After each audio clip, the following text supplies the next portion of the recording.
Hi guys, this is Evil Bobbins and this is my review of my HP DV2 laptop.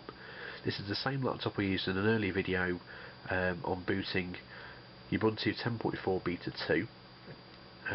It's a good laptop. I've had it for about 8 months or so. It's HP's attempt at being a netbook but more like a notebook. So unlike most notebooks, it's smaller but it's not quite as small as a netbook. So it's a 12-inch screen. It's got a Athlon Neo 64 1.6 GHz processor, so it's got a bit more pokes than a normal netbook. 2 GB of RAM, so it's DDR2. 320 GB SATA 2 hard drive, so it's got a heck of a lot of hard drive space for a small laptop. It came with a external USB DVD-RW drive in the box, which is good. This is just USB powered.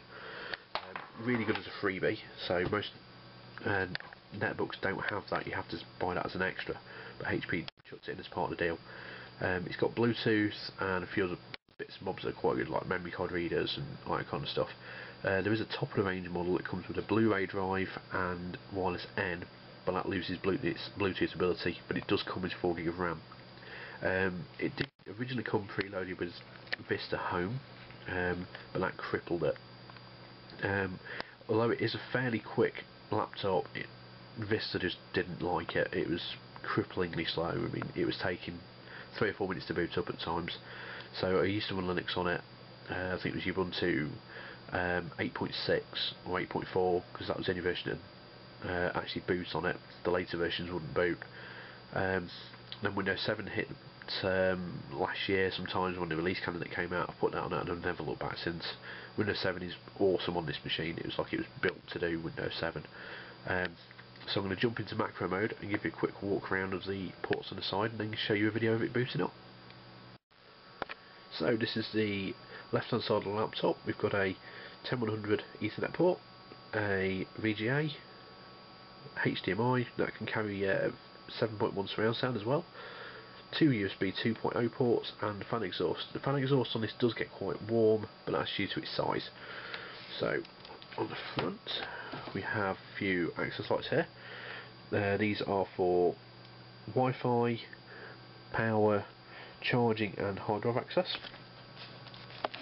And on the opposite side we have power switch, a Wi-Fi on-off switch, a memory card multireader that can do SD, memory sticks, memory stick pros, MMCs and XDs, microphone in, headphones out, another USB socket and the charging port with a Kensington lock just on the end.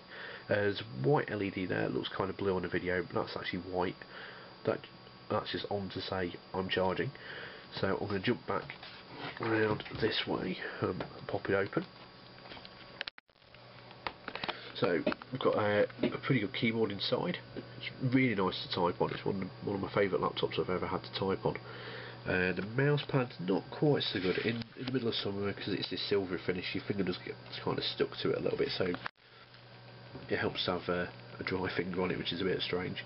Here you've got the HP nice little mouse on-off switch, which is good. A little bit of artwork.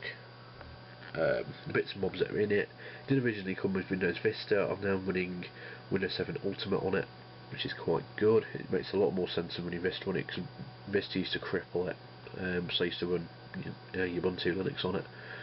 There's the access lights again, so you can see what they actually do now. Bit of artwork there. That's an actual sticker that I've put on, and a webcam just at the top. So I'm going to switch back to normal view and show you it booting Windows 7. Okay, so this is the laptop booting up into Windows 7 Ultimate 32. It's a lot nicer than when it was on Windows Vista. Windows Vista was just painfully slow on it. I used to run Ubuntu Linux on it for quite a while. It was a lot easier to boot up and things on it. Windows Vista used to take a good 4 or 5 minutes to boot. It was like having Vista on a netbook. It was completely pointless. I did have XP on it for a little bit, so that worked quite well, but I just thought that Linux was that little bit better on it, as the hardware was a little bit better supported on Linux than what the Windows XP works. Because it came out when Vista came out, all the hardware's Vista compatible hardware, so there wasn't many XP drivers around for it. So I'm just going to log in here.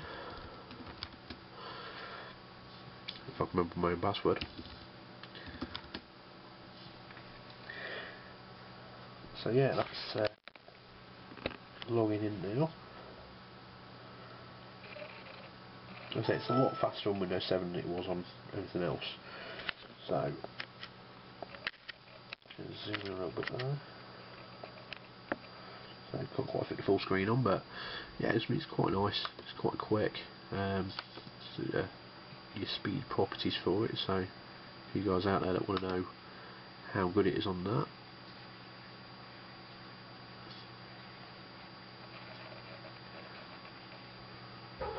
So, like I say, you can just about make out there. Let's zoom in a little bit more. Yeah, that it's AMD Athlon Neo processor, the MV40, 2GB of RAM, and it's a 32-bit operating system. It scores a Windows experience level of 3.1. That's just due to the processor. Everything else is quite quick in it. I mean, for a laptop, it's got a 5.4 on the graphics for games, which is really good. 4.9 on processor, and 5.5 is pretty average for a hard drive anyway.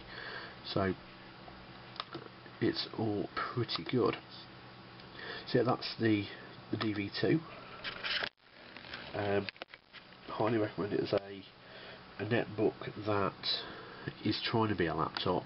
I'll just check out the resolution you can get. So whereas netbooks usually stop working at about 1024, sorry, you can't quite make it out there, but this one actually runs natively at 1280 by 800, which is really good because it means you can use Photoshop and things on it, and it's got a bit more kick to the processor, as it's not a slimmed down Neo processor, it's almost a full-on desktop processor. And then downside to it is, for long periods of time, it can get quite warm on this side here, can get quite warm, as that's where all the fan exhaust comes out. So other than that, definitely recommend it. If you do go for the higher level, you do get a wireless N, but you do lose Bluetooth, but in turn you do get a Blu-ray drive, which is really good. So it's a Blu-ray DVD writer. I didn't go for that option on this, as I don't really want to watch Blu-rays on it. If I want to do that, I've got a PlayStation. So I got the DVD writer option, but that was a complete freebie in the box, no extra or anything, which is really good. As on most netbooks, it's a lot more expensive. Price wise, it was around the £500 mark, which is still good for a good spec small laptop with a good screen, whereas a netbook's now started coming down to around the £200 mark.